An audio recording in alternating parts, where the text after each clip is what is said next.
Hamzat Chimayevni Shon Stricklandga qarshi chempionlik jangida burchakda bo'lgan Arman Tsarukyan Hamzatning mag'lubiyati haqida fikr bildirdi.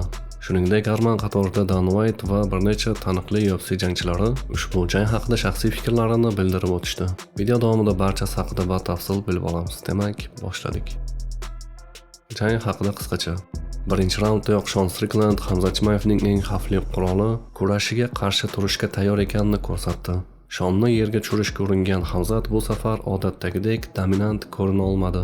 Strickland balansni saqlab qoldi va jangni tik holatda davom ettirishga muvaffaq bo'ldi. Ikkinchi raund esa jangning burilish nuqtasiga aylandi. Hamzat yana bosimni oshirib, takedownlar orqali nazoratni qo'lga olishga harakat qildi. Ammo Strickland uning hujumlarini to'xtatibgina qolmay, javob zarbalari bilan Chimayevga 2 bor qattiq qarshilik ko'rsatdi. Aynan shu daqiqalardan keyin Hamzat kurash orqali ustunlik qilish oson bo'lmasligini sezdi. Shundan keyingi raundlarda jang asosan stoykada davom etdi. Har ikki jangchi ham ehtiyotkor ishladi, ammo Stricklandning jeplari, qarshi hujumlari va sovuqqonligi asta-sekin jang ritmini o'z tomoniga og'dirdi. Hamzat agressivlikni saqlab qolishga uringan bo'lsa-da, aniq va toza zarbalar soni bo'yicha amerikalik chempion ancha faolroq ko'rindi. Yakunda hakamlar qarori ham aynan shu ustunlikni inobatga oldi. 3 hakamdan 2tasi g'alabani Shon Stricklandga berdi va u yana UFC o'rta vazn chempioniga aylandi. Eng katta hurmatga sazovor holatlardan biri esa jangdan keyin yuz berdi. Sudya qarorini eshitgan Hamzat Chimayev bahslashmadi, hech qanday bahona qidirmadi. U kamarni shaxsan Stricklandga topshirib, uni g'alaba bilan tabrikladi. Shundan so'ng esa intervyu bermasdan indamay oktagonni tark etdi. Bu esa Hamzat uchun faoliyatdagi ilk mag'lubiyat bo'lishiga qaramay, uning haqiqiy jangchi xarakterini yana bir bor namoyon etdi. Jangdan keyin Arman Tsarukyan ijtimoiy tarmoqlarda quyidagi fikrini yozdi. Bugun bor kuchimiz bilan jang qildik va bu jangni tomosha qilgan har bir inson aslida nima bo'lganini yaxshi bildi. Dalil bor, chempion. Tez orada kamaringni qaytarib olasan, dedi Arman Tsarukyan. Bu gaplar Hamzatning oktagondagi chiqishiga nisbatan katta hurmat sifatida qabul qilindi. Chunki ko'pchilikning fikricha Chimayev mag'lub bo'lishiga qaramay, jang davomida haqiqiy chempion xarakterini namoyish qildi va oxirigacha taslim bo'lmadi. Shu bilan birga UFC prezidenti Dan White ham jangdan keyin matbuot anjumanida muhim bayonot berdi. Uning aytishicha, Hamzat Chimayev faoliyatdagi ilk mag'lubiyatdan so'ng darhol revansh jangiga chiqmaydi.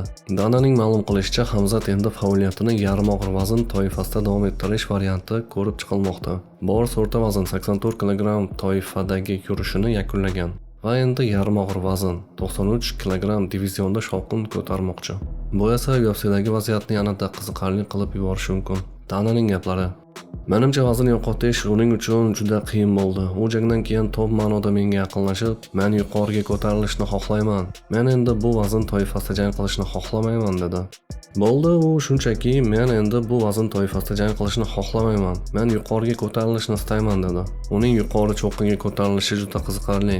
U jang orolidan beri ajoyib natijalarga erishdi. Mag'lubiyatsiz qoldi va jahon chempionligini qo'lga kiritdi. Ammo bu darajadagi muvaffaqiyat va turmush tarzi hammasini ancha qiyinlashtiradi, dedi Dan White. Tashkilot rahbari shuningdek amerikalikning bo'linish qarori bo'yicha g'alabasini bahsli deb hisoblamasligini aniq aytdi.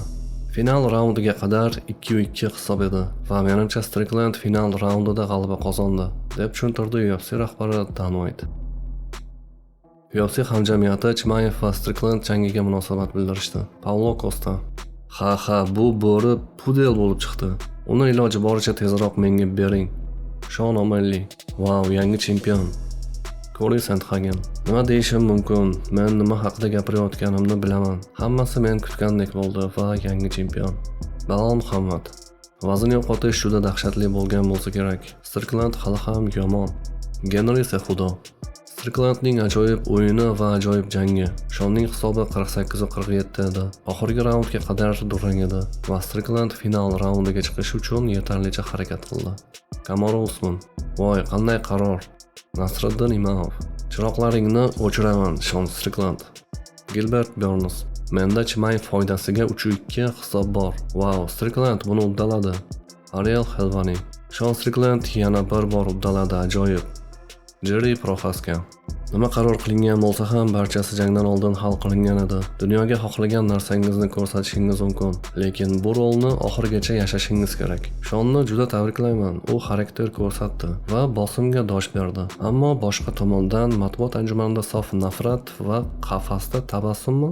Yo'q, biz jangchilarimiz va bizning vazifamiz qalbimizdagi olovni to'liq nazorat qilish va xotirjamlikni saqlashdir, dedi Jerry Prohaska. Shawn Strickland o'zining trash toklari haqida jangdan keyin shunday dedi: "Hey, men amerikalik muxlislarimdan, musulmon muxlislarimdan va nasroniy muxlislarimdan uzr so'ramoqchiman. Men juda qattiq oshirib yubordim. Buni tan olaman. Barchangizni hurmat qilaman", dedi Shawn Strickland. Bugungi janglar va Hamza Chimayevning kelajagi haqidagi shaxsiy fikrlaringizni albatta kommentariyada kutaman. Sizlar bilan Tahlil MMA kanalida keyingi videolarda ko'rishguncha barchangizga xayr.